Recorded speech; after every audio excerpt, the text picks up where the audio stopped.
Good morning, everyone. My name is Victoria Bradgen, and I am a junior English major from Gilbert, Arizona. Class of 2027, congrats and welcome to your new home. If you're like me or all the students who sat in those same seats before you, you probably still have questions about Carleton. I have the great honor of introducing today's Convocation speaker, Professor Susan Jaret McKinstry. That said, Susan, selfless person she is, wanted me to talk more about myself. Like Susan, my parents didn't graduate with a bachelor's degree. I followed in the tracks of my older brother in going to a liberal arts school. It wasn't until I got here that I really started to wonder, what does liberal arts really mean anyway? What's the point? This is the topic of today's convocation, in which you'll have the opportunity to hear Susan's wit and grace. Susan is the Helen F. Lewis Professor of English and is deeply beloved by many generations of students, English and non-English majors alike. Susan received her bachelor's and master's degrees from Miami University in Ohio and her doctorate from the University of Michigan. She's a scholar of 19th century British literature and culture, especially the Bloomsbury and Pre-Raphaelites groups, but she has also published on Jane Austen, feminist theory, Toni Morrison, T.S. Eliot, and the digital humanities. She revels in writing poetry, including her book Tumblehome that comes out next year. Since 1982, she has taught courses in literature, critical theory, visual studies, creative writing and journalism, and more. She directed programs abroad in England, Ireland, Scotland, Italy, and Norway, and taught as a Fulbright Scholar in Moscow. It's hard to say which of her classes has been my favorite so far, as they're all magical, but I recently enjoyed the interdisciplinarity of narrative theory. Susan encourages all forms of technology, from websites to podcasts to film, and is, in my opinion, the best dressed professor. Seriously, every shirt she wears tells a story, just ask her. One of my favorite lessons from Susan's classes is that we should never fear speaking up, even if only to say, this isn't a fully formed thought, but here's something I'm considering, because another student can always build on that idea. Above all else, Susan is deeply committed to getting to know and mentor each student, and I truly consider it the greatest honor to have formed such a connection with her. Please join me in welcoming to the stage Carleton's very own Susan Jaret McKinstry.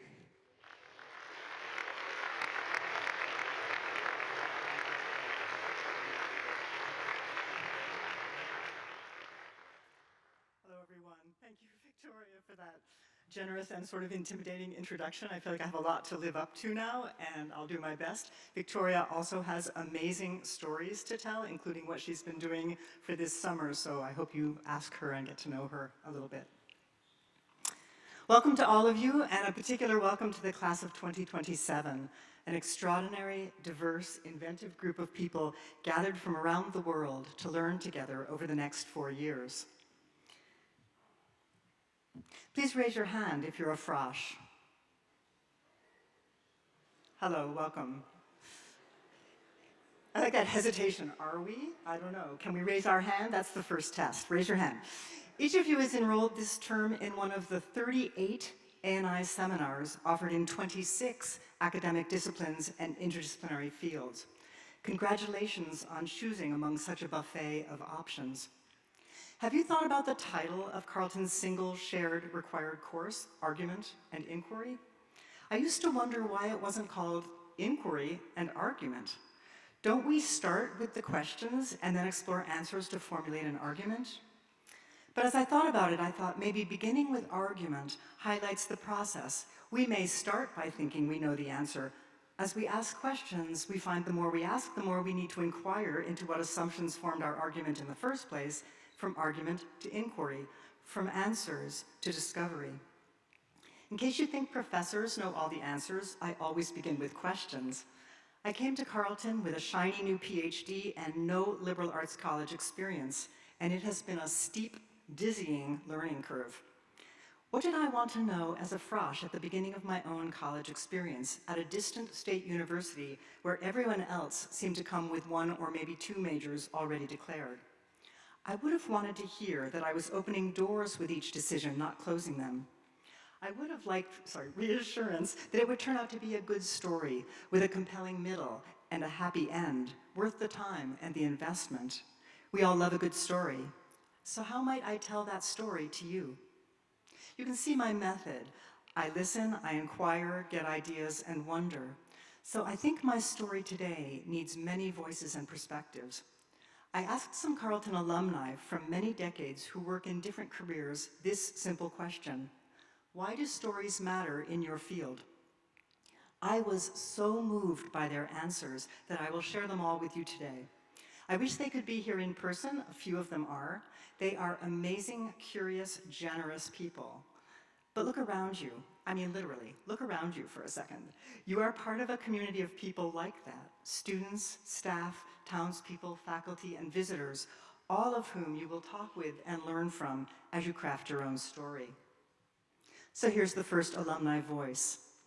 Katie Dahl, 05, English, musician, playwright. I tell stories for a living. My songs are 4-minute stories. When I perform them, I introduce them with short little vignettes, also stories. The musicals I write are 90-minute stories.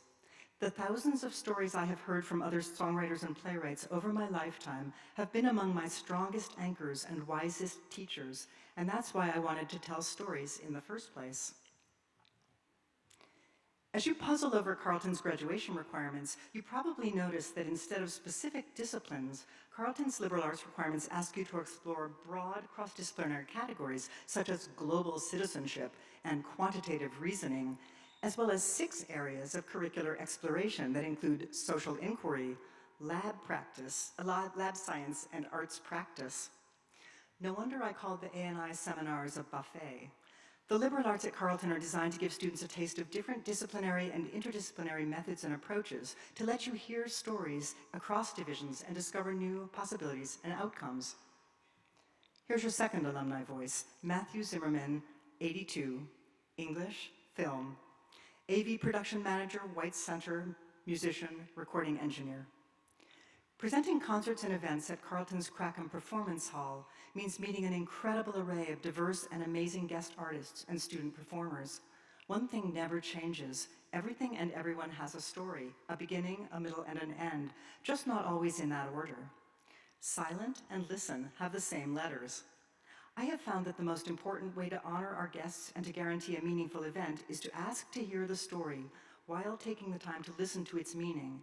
Without stories, life is unknowable. You can see why I loved these answers. So here's my first inquiry for you. Pay attention to the course descriptions and websites, their structure, the readings and assignments, topics and questions, the class discussions. Ask yourself, what story is this course telling about the liberal arts, about education, about the discipline? Where does the story begin? What assumptions does it make? And what does it slow down to examine? Who are the main characters? What are the conflicts? And what constitutes a satisfying or successful ending? Of course, nothing can give you the whole story. Yet every course demonstrates the process of argument and inquiry that shapes knowledge into a narrative with a beginning, a middle, and an end. I don't mean fictions, although as a creative writing teacher, I will be so happy if you write good fictions, and please take my class. But I do mean narrative as a fundamental, transcultural, transhistorical human act. Here's the next alumni voice. Joel Dimsdale, 68, biology, distinguished professor of psychiatry emeritus, MD. I am a doctor. Medical histories are crucial in every medical specialty. Patients come in with their narratives about their lives and symptoms. We doctors listen and try to make sense of the narrative so that it leads to a diagnosis and treatment. Psychiatrists, as a special case of physicians, are also keen about listening for themes, omissions, and distortions implicit in the patient's stories. Regardless of specialty, we refract the patient's narrative into one of our own, and that structure of physicians' patient notes is remarkably consistent across the world. It's almost as if medical education is about learning how to structure that narrative as complex and predictable as a sonnet. Let's take a moment to define narrative. The word narrative derives from Sanskrit na, to know, plus Latin narus, knowing, and naro, telling. So it is both act and outcome. Did you have show and tell at school? I won't make you raise your hands, but I suspect you did. Narrative is the basis, a performance of know and tell. You need to know the story you want to tell in order to show the audience.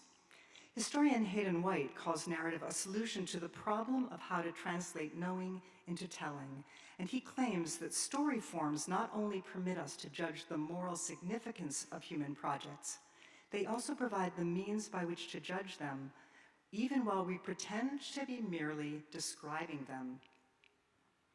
Consider that quote for a moment. Literary critics really love doing that. They look at something, then they look back at it, then they talk about it some more and get some more details. How to translate knowing into telling? That's the challenge of most exams, right?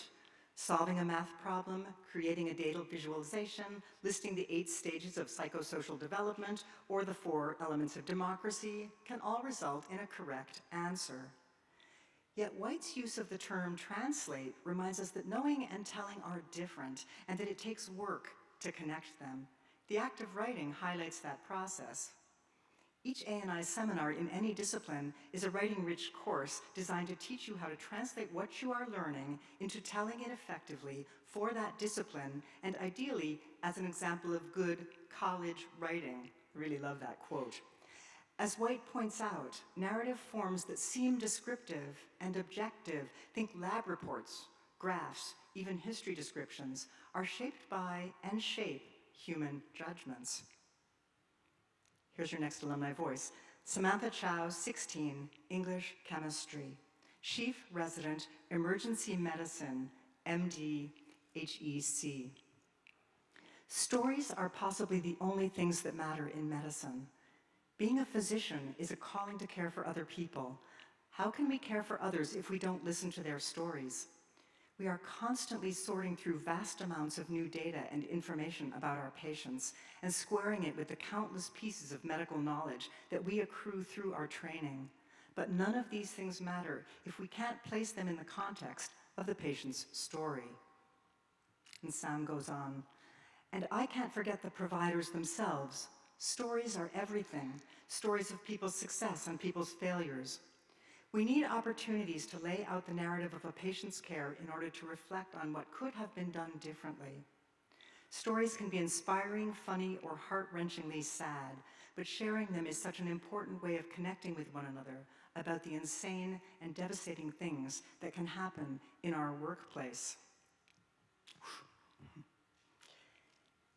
Comparative literature professor Barbara Herrnstein-Smith defines narrative simply as someone telling someone else that something happened. Think about that deceptively simple definition. Who is telling? Telling whom? And what exactly happened? The imprecise terms of her definition highlight the fact that stories are told within specific cultural and historical contexts for particular reasons and precise listeners, sometimes under stress or in emergencies.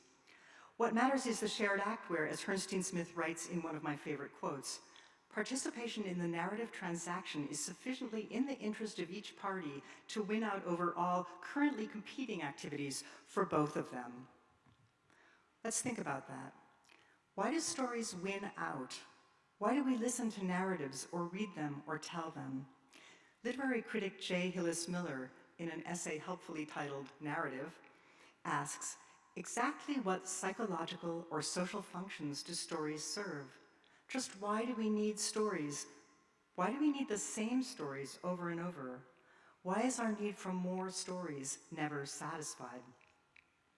When you go to a bookstore or watch a show on Netflix, you get recommendations, often labeled, if you liked that story, you'll like this one.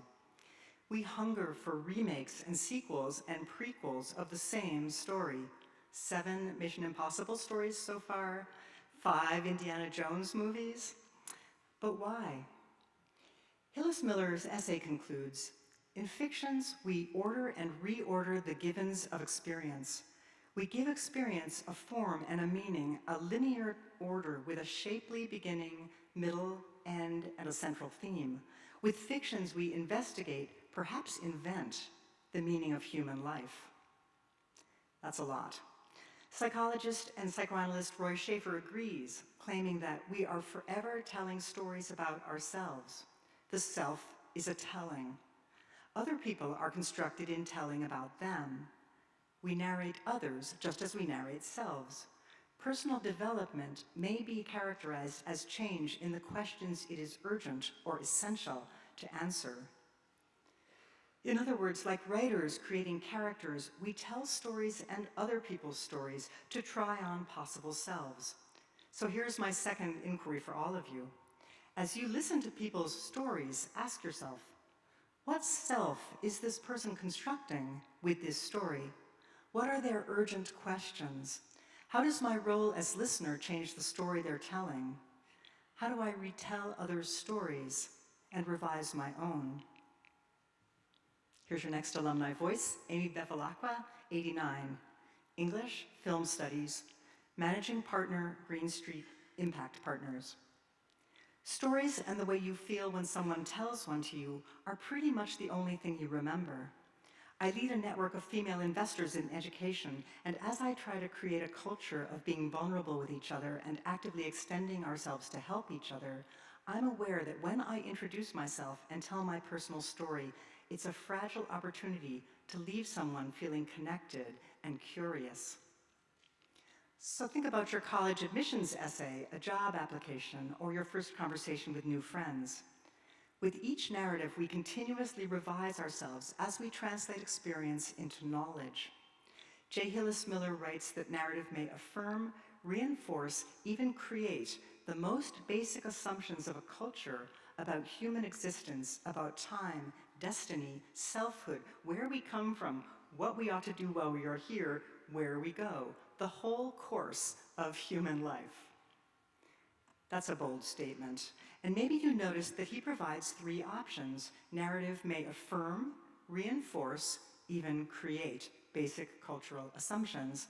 Hillis Miller is thinking through writing, showing the process of his inquiries, and he ends with a really strong argument. Narratives reinforce the dominant culture and put it into question, both at the same time. In other words, he says, we need stories, the same stories and more stories, because narratives reinforce cultural givens and at the same time give us the chance to test out new possibilities. That is powerful. Narratives show the cultural rules and present alternative perspectives so effectively that some people are working very hard to ban books right now in America. Here's your next voice. Chris Martin, 2000, English, poet, writer, curator of Multiverse series publishing neurodivergent poets at Milkweed Editions. Stories matter in my field and life because they help me steward the work of non-speaking autistic writers to a world that is generally unprepared to meet them. Stories help me elucidate the threads of connection that already exist between these writers and their potential readers, but have been rendered invisible by an ableist society. Stories help us more fully and joyfully occupy the braid where our differences overlap, bringing us into solidarities we were never meant to find. You already know I'm an English professor, so it won't surprise you that I always see connections to literature. I think Charlotte Bronte's 1847 novel, Jane Eyre, is a great example of narrative's cunning ability to reinforce and question cultural rules. I'll try not to spoil the plot. Jane Eyre is a first-person story told by an orphaned girl abused by her cruel aunt and three awful cousins. Doesn't that sound familiar already? And banished to a terrible boarding school. Yet she perseveres and grows up to become the governess at an isolated estate with a mysterious absent owner where her heart and integrity are challenged. That should also sound familiar. Many 19th century reviewers declared the novel was naughty, immoral, and dangerous. They condemned the author for telling a story in which a mere governess, self-described as poor, obscure, plain, and little, gets a happy ending. They determined that the author's personality was reflected in the novel, and that personality was irredeemably coarse, vulgar, and alien. It would be no credit to anyone to be the author of Jane Eyre, one reviewer concluded. Ouch. And those are all direct quotes from the reviews. However, some critics praised the novel's bold story, and by the 20th century, readers and critics celebrated Jane's insistent self-creation and her questioning of her culture's values and gender roles. The novel Jane Eyre, in other words, reinforces 19th century culture and resists it. It provides clear evidence of extreme class and gender oppression, and simultaneously tells an alternative story of a female narrator who asks questions, asserts herself, and revises those cultural givens. "Reader, I married him," she says at the end. And Jane's story speaks across time and place. It has been retold in more than 100 adaptations so far, in diverse forms, cultural contexts, and languages, as you can see. The moments that provide alternatives in every story are called forking path narratives. I love that phrase. Those what-if moments that invite curiosity and decision-making. Forking path narratives can produce cliffhangers that pause at just the right moment. And they are key to role-playing games where the player must decide what happens next. Environmental science and technology professor Nicole Klenk writes, "Stories serve as virtual reality laboratories, enabling us to test ideas and paths of actions to address a problem." Here's your next alumni voice. Jill Poskanzer, 15, English. Narrative production manager at Supermassive Games in England. Games have a unique narrative feature in that they are interactive, so the players can literally put themselves in the perspective of the characters they are controlling. By giving the players the opportunity to make choices in character and change the narrative, people truly experience different perspectives in a way that reading or watching something does not. There are two major risks involved with forking path narratives. One, says reader response critic Wolfgang Iser, is that the text may either not go far enough or may go too far, so boredom and overstrain form the boundaries at which the reader will leave the field of play. In other words, game over. The other risk, expectation and surprise, reminds us that stories must follow expected formal rules, what we expect, and also surprise audience. That's a key appeal in comedy, right? And in many fields. Psychology professor B. Ritchie explains, "To say that our expectations are satisfied is to be guilty of serious ambiguity. Such a statement seems to deny the obvious fact that much of our enjoyment is derived from surprises, from betrayals of our expectations. The solution to this paradox is a distinction between surprise and frustration. Frustration blocks or checks activity, but surprise causes intense contemplation and scrutiny." Perhaps that distinction describes your experiences sometimes in classrooms or discussions, moving between boredom and overstrain, between expectation and surprise, ideally leaving you creatively engaged, thinking and acting. Here's your next alumni voice. Cinda Nichols, 05, English, Director, Center for Community and Civic Engagement at Carleton. "One of the key tools I rely on in my work is public narrative, a framework developed by a lifelong civil rights activist, community and labor union organizer turned Harvard professor, Marshall Gantz. It has become a resource for change-making around the world. Narrative, writes Gantz, is the process through which individuals, communities, and nations make choices, construct identity, and inspire action. It can both instruct and inspire, teaching us not only how we ought to act, but motivating us to act." No wonder narratives are so powerful. Starting at a beginning, working through the forking paths of a middle, and reaching the end, stories combine expectation and surprise to test cause and effect, decision-making, and possible outcomes. The narrative term retrospective recognition highlights the essential act of looking back after the end of a linear story to recognize patterns and only then think we can determine their full significance. Film director Christopher Nolan spoke about the main character in his film Oppenheimer in a recent interview. "Oppenheimer's story is central to the way in which we live now and the way we are going to live forever. He gave the world the power to destroy itself. No one has done that before. So there are two ways of looking at this contribution, and we don't know which one is right. A lot of what Oppenheimer has said about arms control and the way in which events would unfold has proven to be absolutely true. A lot of it has also seemed hopelessly naive. This is a story that doesn't have an ending yet. So in this talk, I've included voices from many fields and disciplines to emphasize that stories often don't provide endings, but evolve with new discoveries, with urgent or essential questions demanding answers. During the awful summer of 2020, when the murder of George Floyd and the pandemic's rising toll altered our urgent questions, a group of young 19th century scholars in my field founded an ongoing collaborative movement called Undisciplining the Discipline. Their word undisciplining, I think, is brilliant at pointing out how knowledge can become rigid and that disciplinary stories need to be revised, deconstructed, if you will, by questioning their assumptions, their main characters, and their omissions. Undisciplining the discipline reminds us to ask what voices or versions may have been silenced or obscured by a familiar story, by those assumptions, and to listen to those essential perspectives. I hope some of you are singing Hamilton to yourselves, who lives, who dies, who tells the story. Here's another alumni voice. Hiba Kamal Grayson, 08, English, Public Policy Lead, Google, Technology Policy. I advise product teams on policy risks and opportunities around the design and launch of new products. The stories we hear from our users and the stories we use to understand the world's needs, these are absolutely critical for us.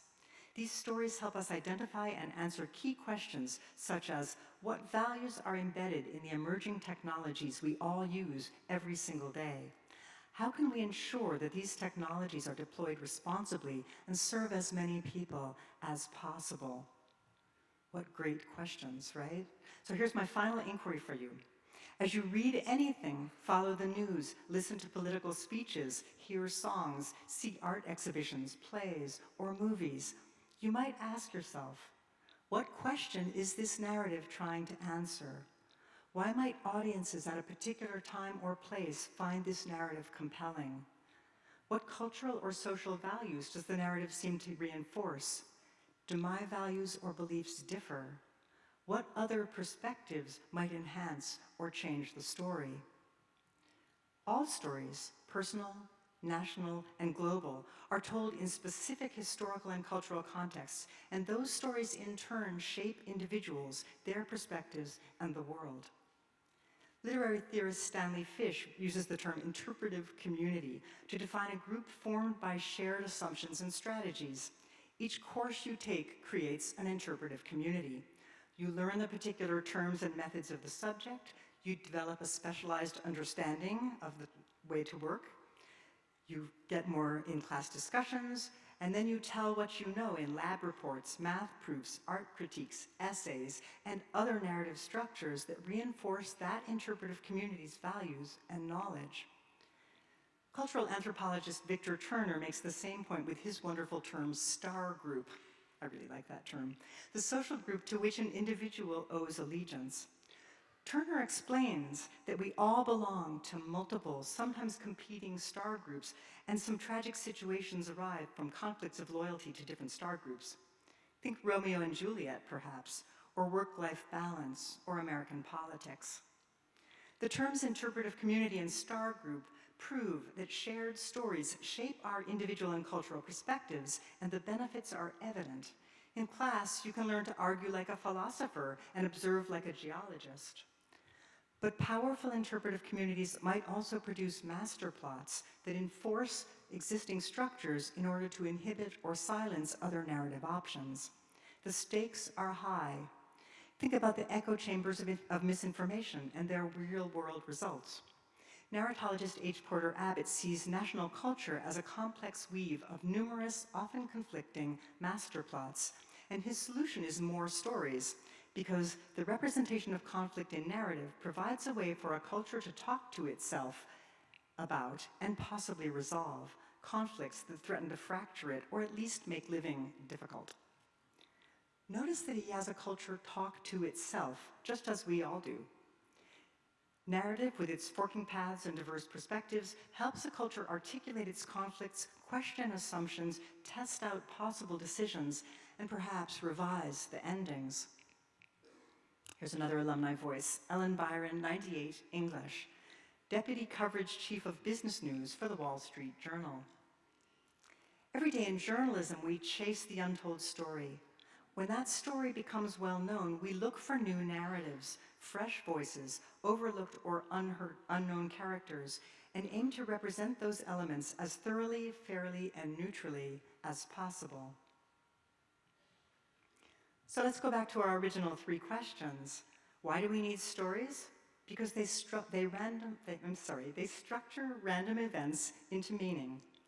Why do we need the same story over and over? Because the repeated story reinforces cultural assumptions and at the same time challenges them. Why do we need more stories? Because our urgent questions change and stories help us structure new meanings. I'll give 2 final examples of urgent contemporary questions that spark diverse narratives. One is the elephant in the room, AI. Maybe you wondered if I would dare to bring it up as an English professor. Developers see important applications such as robotics and medical diagnoses, but some AI developers themselves warn that AI may end civilization as we know it, and I'm quoting them. When Google Bard, Google's AI system, gave a wrong answer to a simple question about the James Webb Telescope,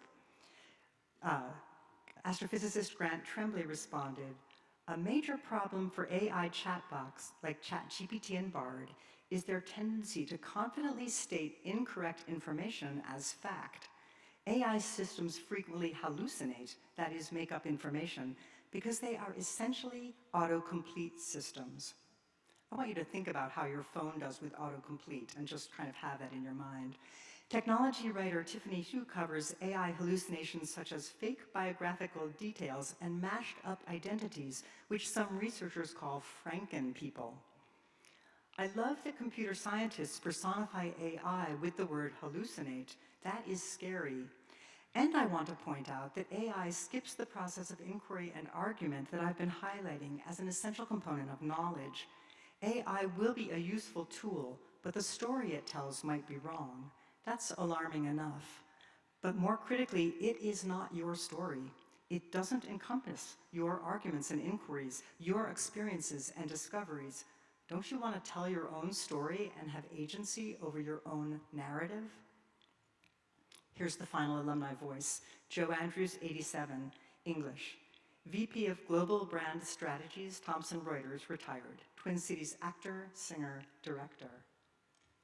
If you're responsible for people's perceptions of your company's brand, you need clear, compelling, and authentic stories.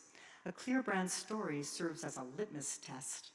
If you aren't clear about your story, other people, customers, media, and most perilously the competition, will own the narrative. Letting someone else own your narrative is problematic at best and ruinous at worst. Recent heartbreaking global disasters are evidence that climate change poses urgent questions, and we need answers. Elizabeth Kolbert's New Yorker article, Climate Change from A to Z, presents 26 alphabetized perspectives on the topic, and her entry for N is narrative. Her claims should sound familiar to you at this point. Narratives are socially constructed stories that make sense of events, thereby lending direction to human action. So observes a paper published recently in the journal Climate Change by a team of European researchers. Climate change narratives, the team notes, typically foreground doom and gloom. Often they emphasize risk. If they aren't retailing the latest warming-related disasters, fires, floods, food shortages, they're predicting a future filled with even grimmer warming-related disasters, bigger fires, more severe flooding, famines that threaten entire regions. Remember the narrative phrase boredom and overstrain and the risky result inaction? Here's Kolbert's final paragraph. What's needed instead, the paper goes on, are narratives that empower people to act. Such narratives tell a positive and engaging story. They articulate a vision of where we want to go and outline steps that could be taken to arrive at this metaphorical destination. Positive stories can also become self-fulfilling. People who believe in a brighter future are more likely to put in the effort required to achieve it. When they put in that effort, they make discoveries that hasten progress. Along the way, they build communities that make positive change possible. In response to Colbert, essayist Rebecca Solnit writes, "Every crisis is in part a storytelling crisis. Perhaps we also need to become better critics and listeners, more careful about what we take in and who's telling it, and what we believe and repeat, because stories can give power or they can take it away. What the climate crisis is, what we can do about it, and what kind of a world we can have is all about the stories we tell and whose stories are told." So the real question for any good story is, what happens next? Speculative fiction is a good place to look for answers. In her essay, A Few Rules for Predicting the Future, novelist Octavia Butler, whom you must read if you have not, recounts her conversation with a student who asks her that question. "So you really believe that in the future we're going to have the kind of trouble you write about in your books?" Butler tells him, "I didn't make up the problems. All I did was look around at the problems we're neglecting now and give them about 30 years to grow into full-fledged disasters." "Okay," the young man challenged, "so what's the answer?" "There isn't one," I told him. "There's no magic bullet. Instead, there are thousands of answers at least. You can be one of them if you choose to be." So the liberal arts might not give you thousands of answers, but they will give you many perspectives, and that's the point. Telling the whole story, as I hope my talk has demonstrated, requires many collaborative voices. With your choice of this small residential campus and its vital liberal arts curriculum, through your classes, your work, your off-campus programs, and extracurricular interests, you will encounter an inspiring variety of disciplinary, cultural, and personal stories. Listen to the stories around you, from around the world, and throughout history. Keep inquiring, share your story, forking path narratives with unexpected classes and opportunities, and keep revising. Please come and tell me your story in my office or over coffee or on a walk. I'm always walking my white dog around town, you'll see me. I love to listen and I love to learn people's stories. Thank you for listening, and now I hope you have some questions. Thank you.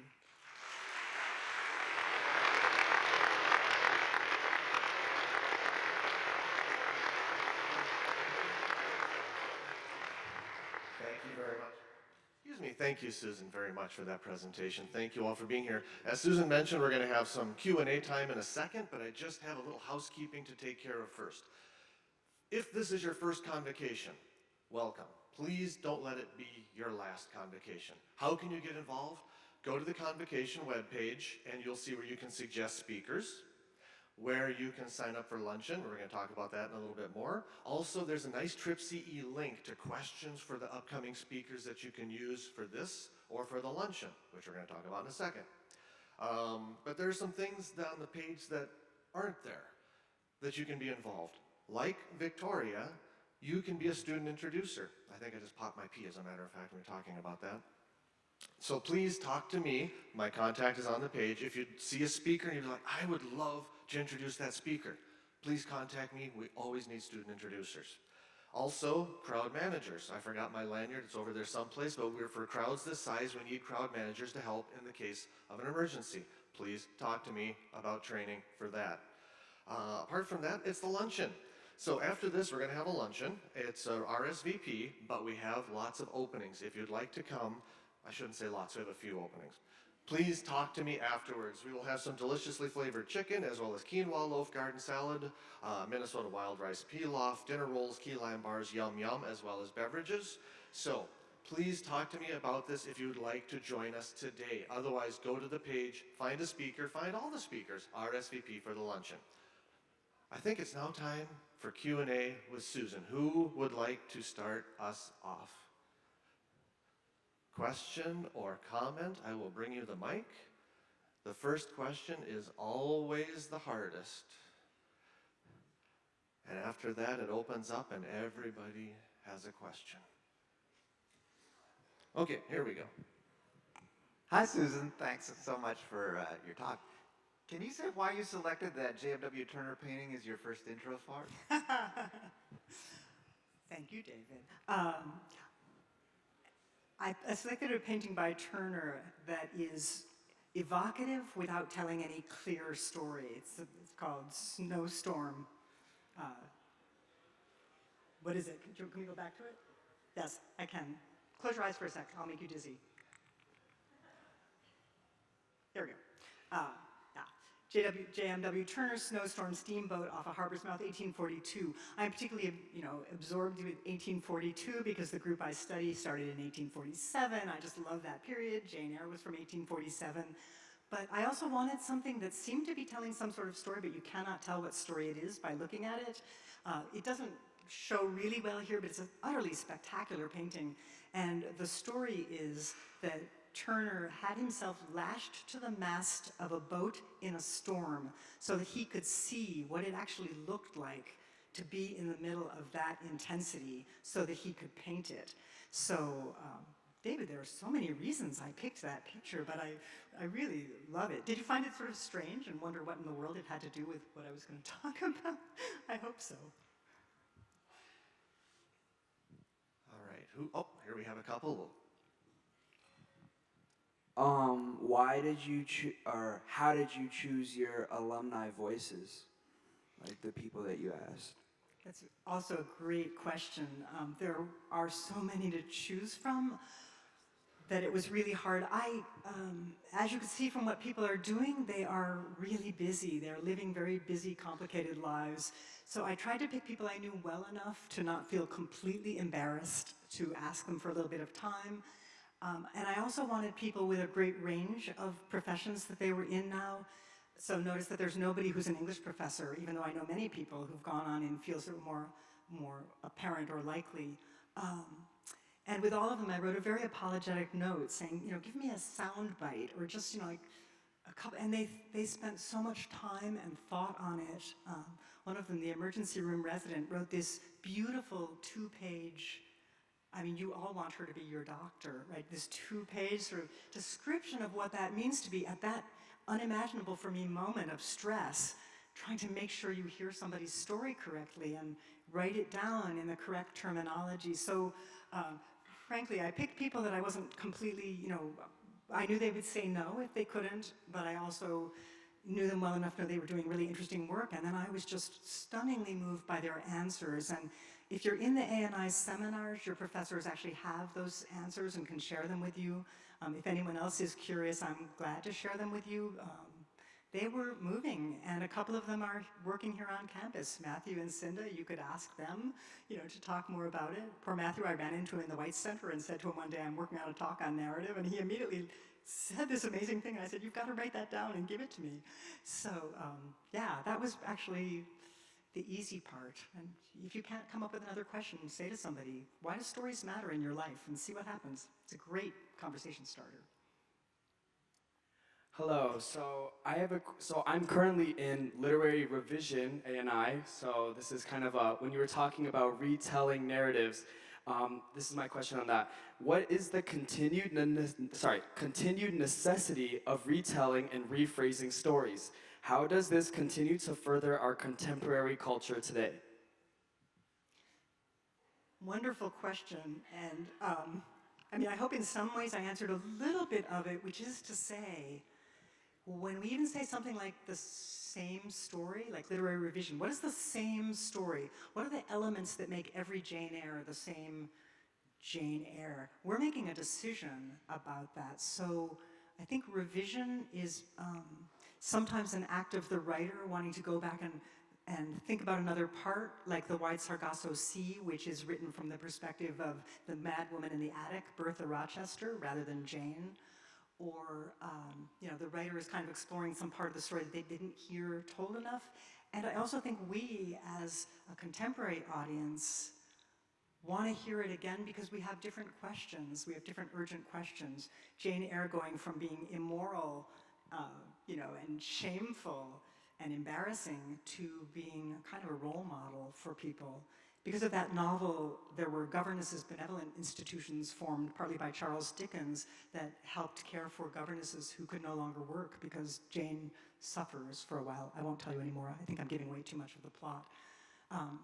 So being in a class like that, you're so lucky because you're actually watching, those two texts that are quite different, but also trying to think what pulls them together and what are the differences? What's the moment that the writer of the second one felt that they needed to go back and retell that story for some reason? I love that. I want to be in your class. Hi. I was just wondering, you've talked a lot about how you love finding other people's stories and finding their path to loving narratives, and I was just wondering if you could talk a little bit about your story and how you fell in love with narrative. Somebody who read this early on said to me, "You never say anything about yourself." In fact, the first version was like just all quotes from other people. And he said, "Oh no, Susan, you have to say something yourself." I love that question, and boy, there's so many ways I can give that answer, but I only understood how interested I was in narrative really at the moment when the Challenger shuttle exploded in 1986 on television. It was a moment where a shuttle went up with a young school teacher on board. So it was seen as this incredible teaching moment for people around America. And many schools brought television sets into the school so children could watch this on TV. And shortly after takeoff, it just blew up. And I was a young mother, I had a baby, and I was a young teacher at Carleton. I think not even on tenure track yet, certainly not tenured. And I remember watching the newscasters trying to figure out what to say because they knew that there were all these children in the audience and you could see them constructing a story. Same thing happened with 9/11, which many of you probably remember. Same thing happened January 6th, where there was this moment that was widely visible and you could see the story get constructed. And then, of course, over time, it continues. Notice how I'm not exactly talking about myself, I'm immediately shifting it, but that led to two classes. The first one was a class in narrative where I began to think about how narratives worked, and two of the people who spoke in the alumni voices were actually in that first very exploratory class. Then I created a memoir class for a period of time, an arts practice class on memoir, where I had students writing memoirs, and now I teach a journalism class called News Stories, so it's like full circle. I'm back to thinking, when an event happens, how does it get turned into a narrative?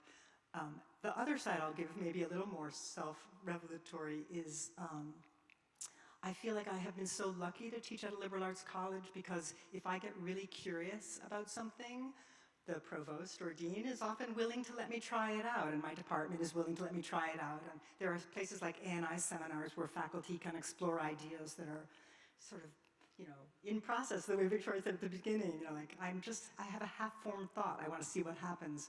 So I feel like my professional life on both of those sides has kept reinforcing narratives. And I come from an Irish family of storytellers, so I was born to this storytelling, and everybody else in the family was better at it than I am, so I got to be a really good listener.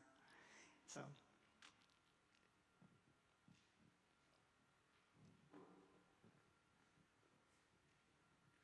It's like a little relay. This is how we give Noel most of his exercise, so you have to keep all around the room raising your hands just so he can keep running around. Thanks so much, Susan. You've really spoken eloquently about the power of story, the positive role they have. I was wondering, are there any bad stories? Yes. You know what I mean, though. Yeah, it's a great question. I think a lot of master plots can become bad stories. I think a story becomes bad when it constrains possibilities. So, my theoretical answer is no, there's no such thing as a bad story because a story always contains a reinforcement of the main culture and a resistance to it. But there are stories that become so powerful that they increasingly silence other possibilities. And bad story, those should not be told. I was in a faculty discussion group yesterday, and we were talking about oppositional readings, and I couldn't sleep last night because I was nervous about this. I shouldn't confess that now.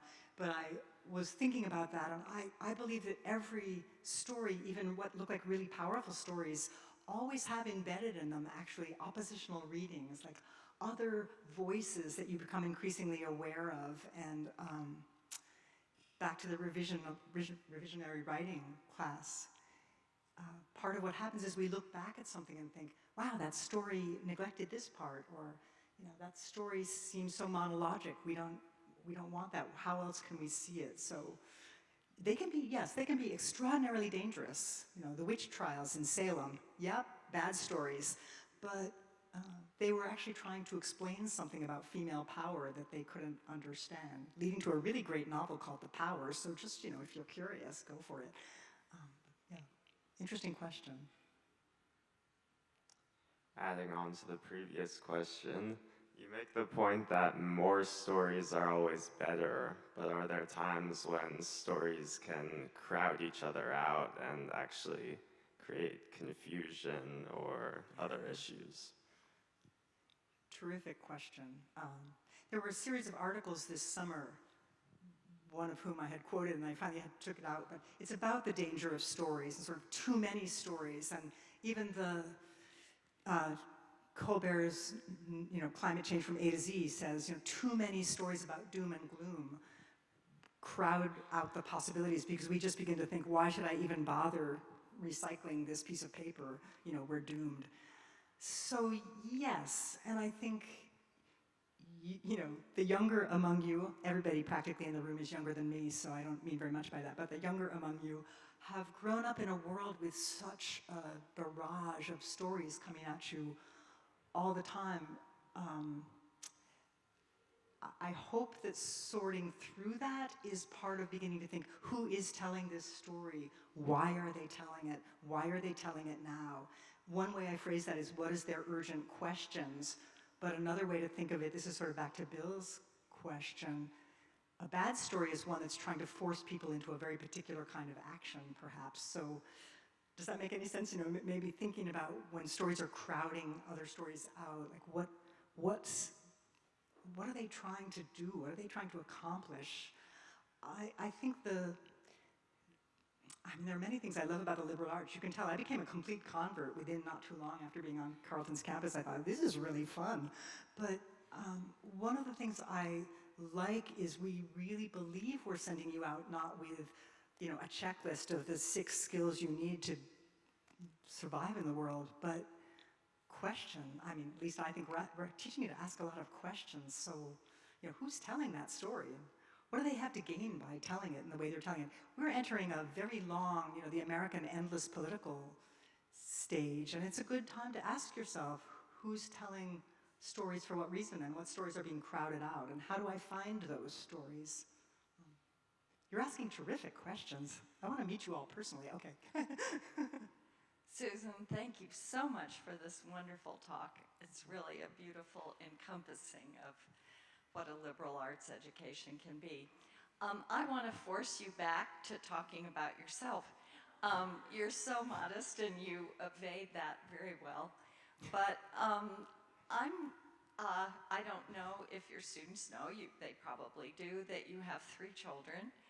And I'm wondering how being a mother affects your views on how a person can shape the narrative arc of others, and whether this is an effort that is worth making. Wow.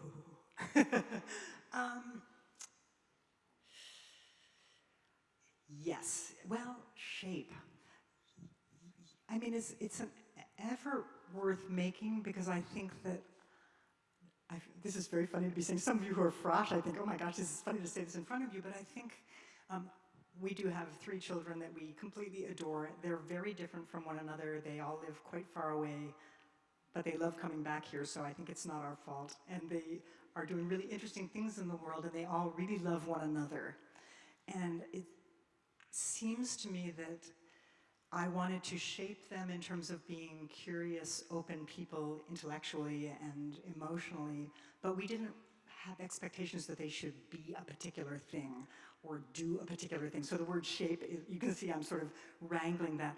I came from a family that really believed in education, but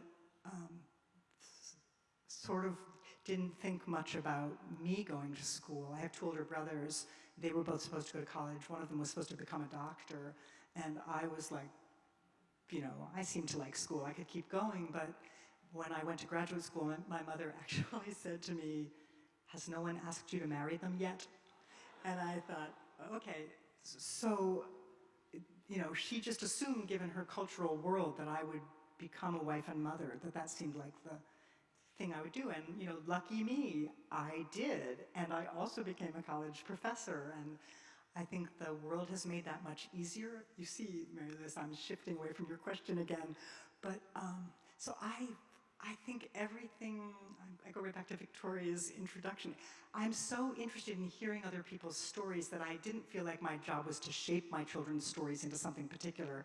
But I do think we are hyper aware of watching how other people live their lives. And as a parent, I became startled at how much my children were watching me, not at the times I thought I was giving them a lesson, but at exactly the other moments when I thought I was just quietly like doing whatever, or, you know, having a snippy fit about something, and they were completely aware of that. So I think having my children sort of made me more honest, in a way, more self-attentive in a good way, which is saying, are you being the person you want to be right now? Because children are completely about the present. And in a way, wow, these questions are scarily good. But in a way, teaching is like that. I think every teacher in the room would probably agree. When you're in the classroom, you're so in that moment, and you're so aware of what you're trying to convey in terms of the knowledge you have and the field that you love, but you also want to bring the students' voices into it and have them be active participants in that. Am I making any sense at all? I feel like that, you know, maybe children and teaching made me more present, made me wow, this is a great question, made me think more about not always planning for the future or looking regretfully back at the past, but just like being right there, which I'm not naturally very good at, so. I think we have time to squeeze in one more question, if that's okay, and I believe you get it. Oh there. So I want to ask you a final question. When you told us that you often shape the stories, how do you avoid any biases by telling the story from your perspective? Thank you. It's scary to have the last question, isn't it? I love how I somehow cross my arms for a second, think like I'm thinking for a second, but I mean, my really honest answer is we don't escape our biases, but we can investigate our biases. So, you know, I miss things all the time. I make mistakes, I misspeak, but if I'm asking myself what story I'm trying to tell, but even more particularly, if I really try to listen to what other people are saying and pay attention to what they're saying, that helps kind of self-correct. I'd love to think we can not have biases, but we do. We're shaped by all sorts of things, but do we have to be ruled by them? No. Can we change them? Absolutely. I love that question. I mean, I think revising your story is a really good way to think about it. So I hope I'm not the person I was 20 years ago in bad way. I hope I'm not a bad story now. I hope that I'm, you know, addressing the things that should be thought about, and I hope that my friends are saying things that make me think, like, oppositional readings. I'm thinking, what does that actually mean? Students often ask a question in a class or say something, and I think sometimes they can tell on the spot, because usually I'm pacing around and, you know, dancing around, but I'll just find myself thinking about something they've said, and so it, you know, helps me recalibrate. Does that kind of answer your question? Very good. Thank you very much, Susan, first of all.